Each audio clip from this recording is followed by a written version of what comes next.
How many of you love drinking coffee? Now, personally, I must say I really love drinking tea, and I try to have my green tea every day. But today, it's a little different. Today, I'm having my coffee. Not as good as like gourmet coffee, but it'll do. It gets me through the day.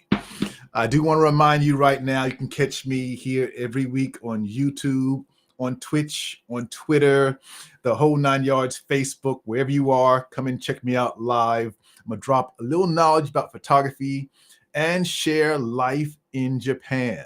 Also, find me on my handle, MJS Photography, on YouTube. You'll see me there every single week. I've got a lot to share, a lot about life, a lot of lessons about photography, and so much more. Today, I want to tell you a story.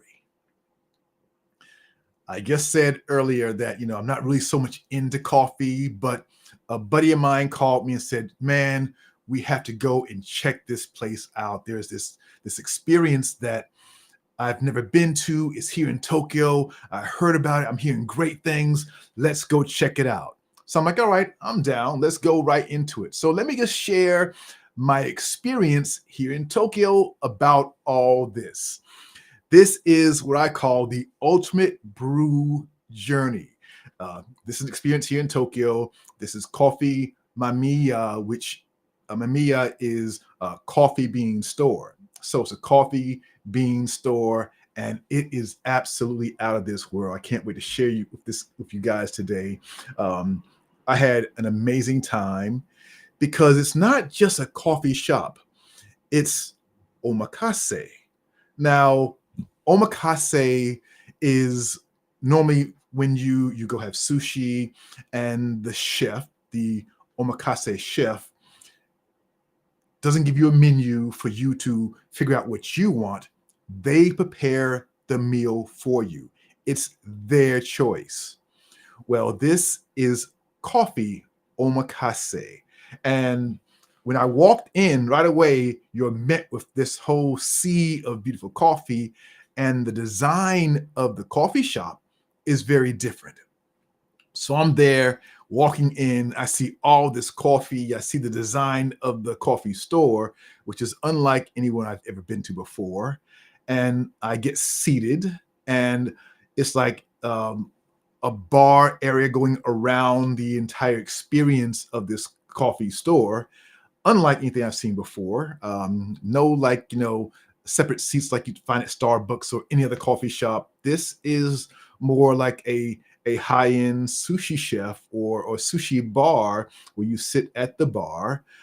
They're in white lab coats, and they come and give you this crazy experience. So when I walk in, I see the menu, and the menu is not like you might imagine. If you're American, for the course, there are 3 choices in a course. One is equivalent of $35, $50, or $70. Those are your 3 choices. You should pick out which one you want, and then they serve you coffee, omakase style. So it's really quite amazing just to see what's offered there and to experience it there.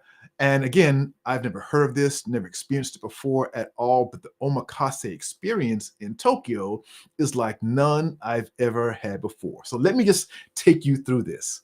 When I walk in there and have a seat, I hear somebody say, Matthew-san. And I look up, and there's a friend of mine who I'd met maybe 4 months earlier with his girlfriend, and he told me at that time about his coffee shop and told me the idea behind it. And I said, wow, I want to go to that one day. But then, I'll be honest, I forgot about it. And then a buddy called me and said, no, man, let's go. So I walked in, I saw him, Taka-san, and I said, hey, man, what's going on? We caught up, and he welcomed me to his store, and we walked in, and we talked about how we first met. And it's kind of funny how I met him. Tokyo has 35 million people in the city. But I run into this guy in a coffee shop. I just met him 4 months ago with his girlfriend. This is actually a painting of his girlfriend.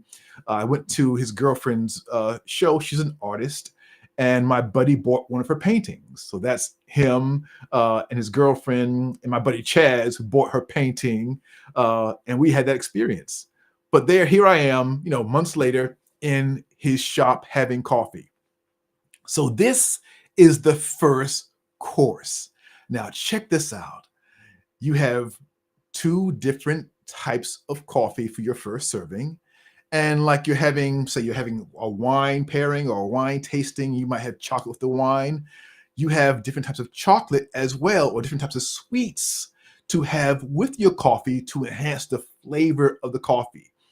And they tell you the order that you have your coffee. You start with the small glass, then you have the larger glass, then you take a bite of the chocolate and continue that process little by little until all three are gone. But I might say it was not what I was going to, what I had imagined at all. That first bite, I was blown away. This is my buddy EKG and I. EKG told me about this spot, and we went to have this coffee, this Omakase coffee experience. So the first bite and the first drink after having the bite, I'm like, oh my God, this is unlike any coffee I've ever had in my life. It was beyond delicious. And I'm not a coffee person, but this experience was special. So we go on to the second course, and second course, just as amazing as the first one. But the sweets they give you on the second course, they drizzle yuzu over the top, which I love. And it was just got better and better and better. And even the glasses changed the flavor of the coffee. So each serving is a different type of glass, and they explain to you why it's going into that glass and how it's going to enhance the flavor. Absolutely incredible. Then the third course, they bring out the coffee beans and let you smell the beans. Then they pour it for you. They brew the coffee right in front of you for the third course. Just absolutely incredible. By the way, my buddy and I went with the $50 version. You get $35, $50, or $70. You had those three choices. We went in the middle and chose the $50 version of the Omakase. Incredible. I mean, incredible. You get to smell the aroma of the coffee for that third serving. Super, super cool. Then he pours it in two different types of cups for you. And you had this experience, and it was just, I mean, if you come to Japan, if you come to Tokyo, you must go and have this experience, because I've never had a coffee experience like this anywhere in my life, and it was absolutely fantastic. And I'm, again, not really a coffee person. I love my green tea every day, but this was special. Now, of course, you had the choice to buy coffee as well. You want to make sure you go in and pick your favorite coffee. They tell you where the beans are from, what country they're from. You get all that information when you buy your favorite coffee. But it goes beyond that. So when you buy your favorite coffee, they want to find out what type of grinder you have in your home. And then they give you a brewing recipe, how you make your coffee the correct way so it tastes just like you had there in the Omakase experience. And when you get your recipe, they find out what type of grinder you have at home. They tell you how to grind it, whether it's fine or whatever. They tell you the temperature, how to mix it, if you're going to have espresso, the amount, all that goes into your recipe. So there's no guessing, and you get an amazing coffee Omakase experience. Super, super cool. Now, I know you might have questions about this Omakase coffee experience. If you want to find out more, definitely drop questions in the chat. I love seeing you guys coming in. I see all the comments now. Wow, Renee says, Stephen says, I like your technique for photography. Thank you so much.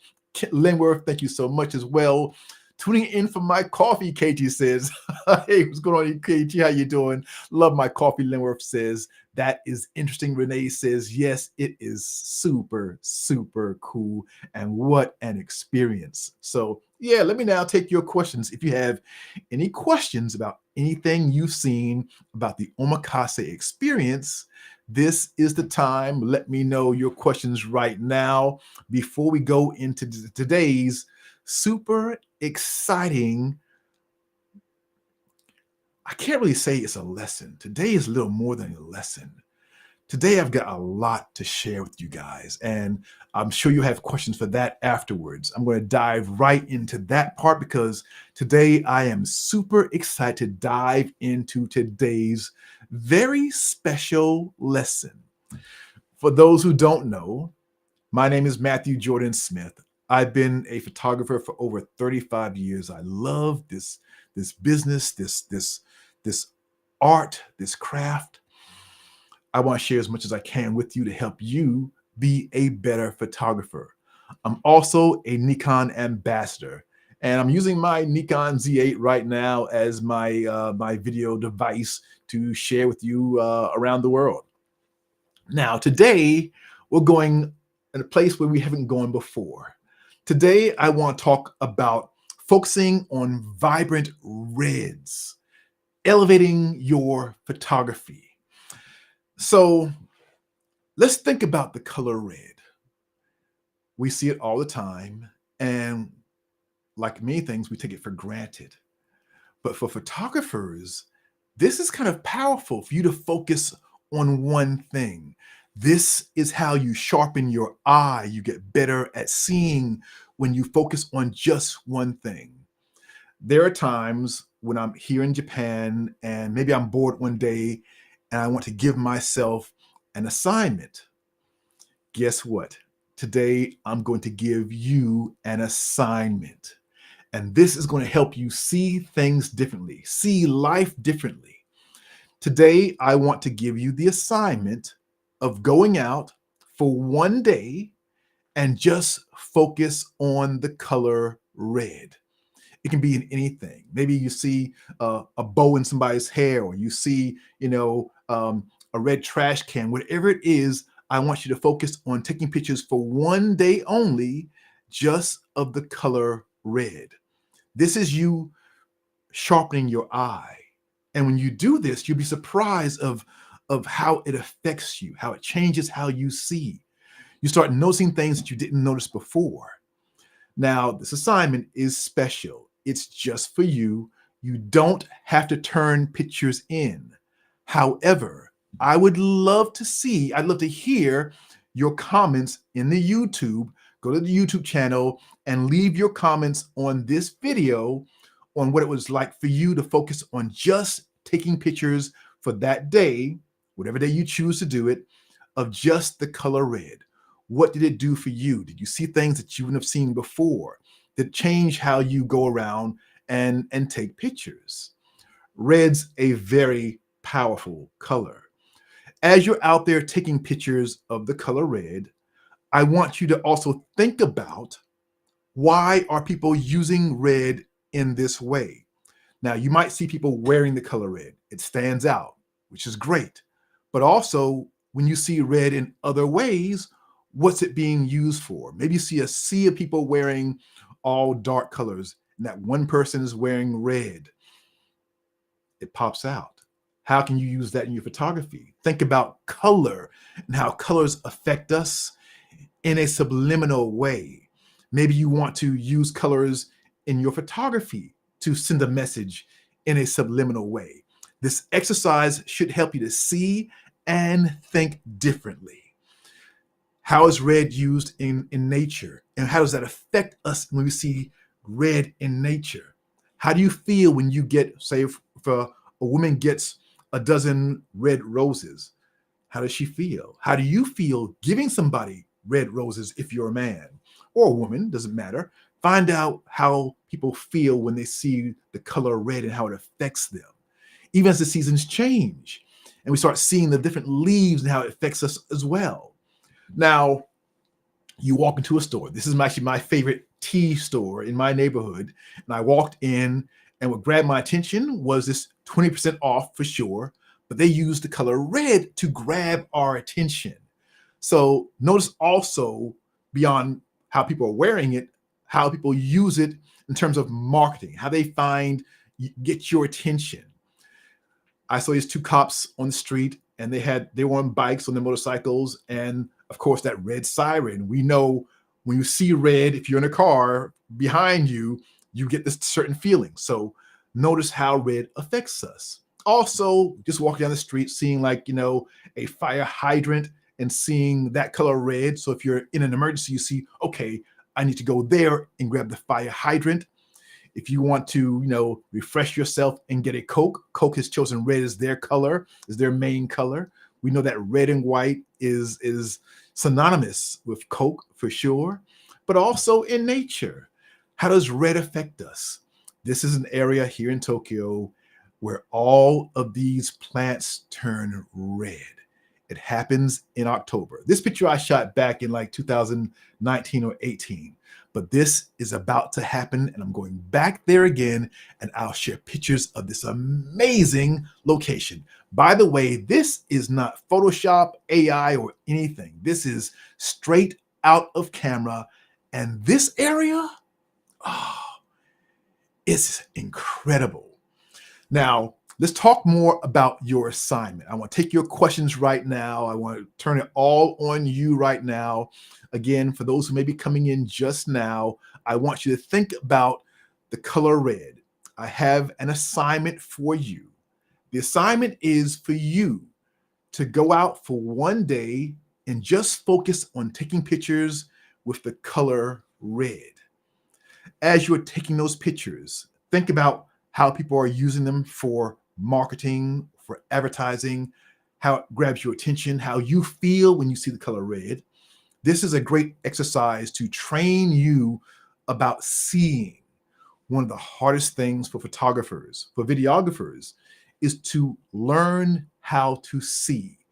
We hear so much about the gear and how to use the gear, but beyond the gear is the seeing, and that's what's never going to change. Photography is going to change and evolve left and right. We're all seeing that with AI and so much more.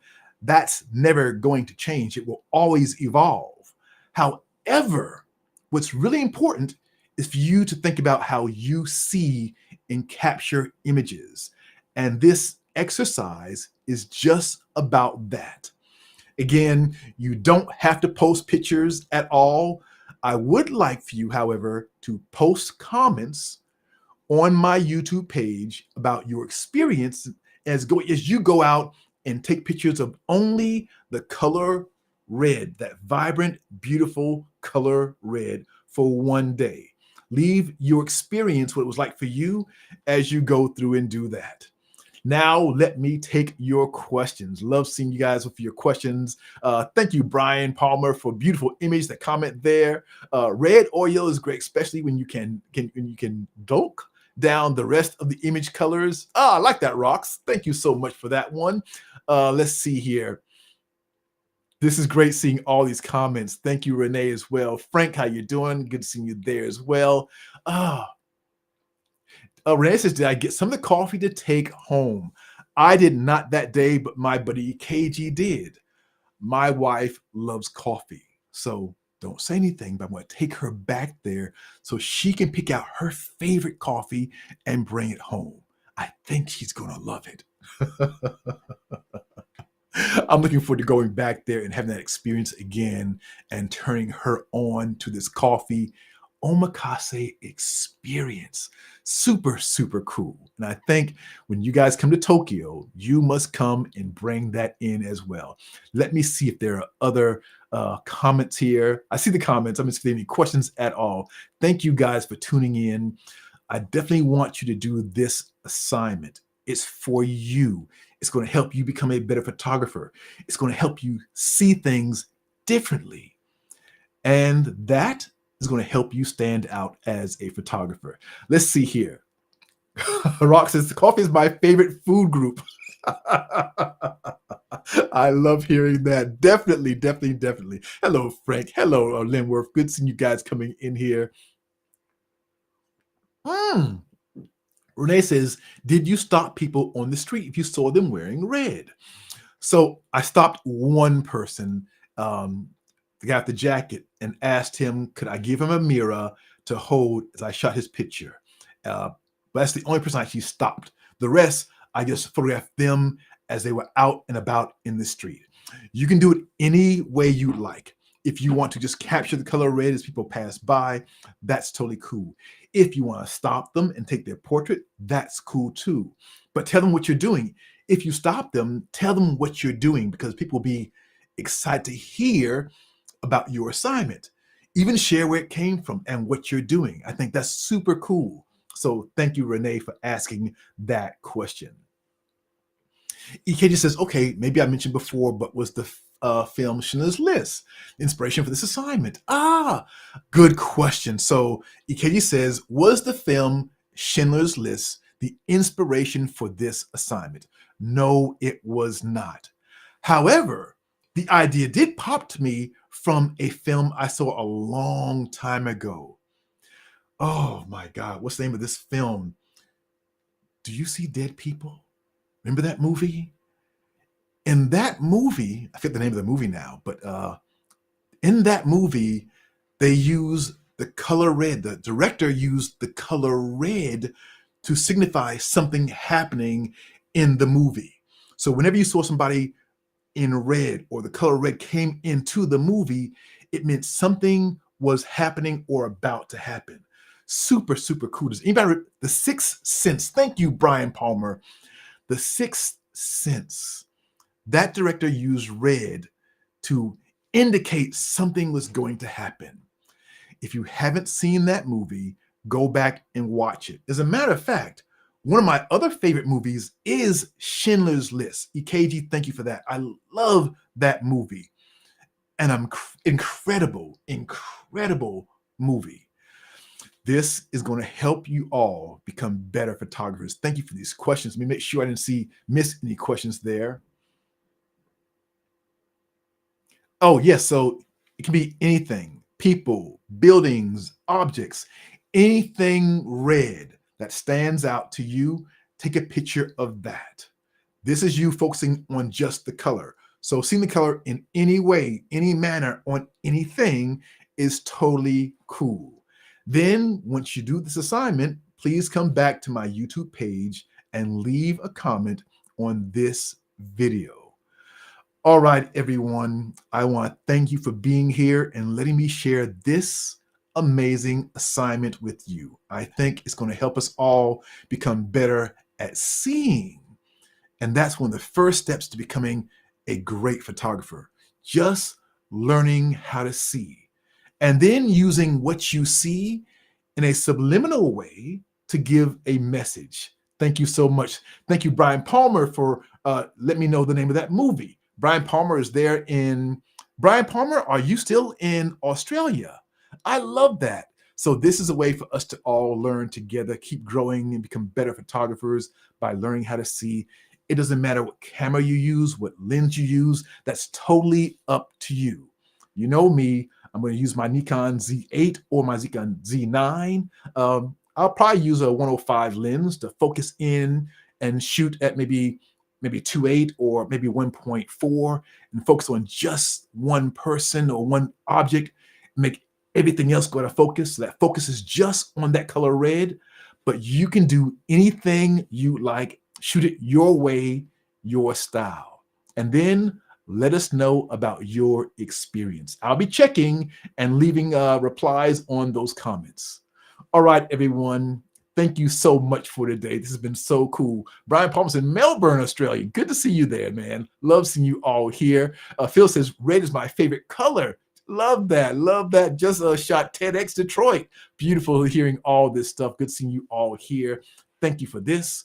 We're going to give out a lot more assignments in the future. So keep coming back. Keep tuning in for more ways for you to become a better photographer. All right, everyone. Thank you so much. Be well, be cool. I'll see you soon. Let me have more of my coffee for today. All right, everyone. Peace. I'll see you soon.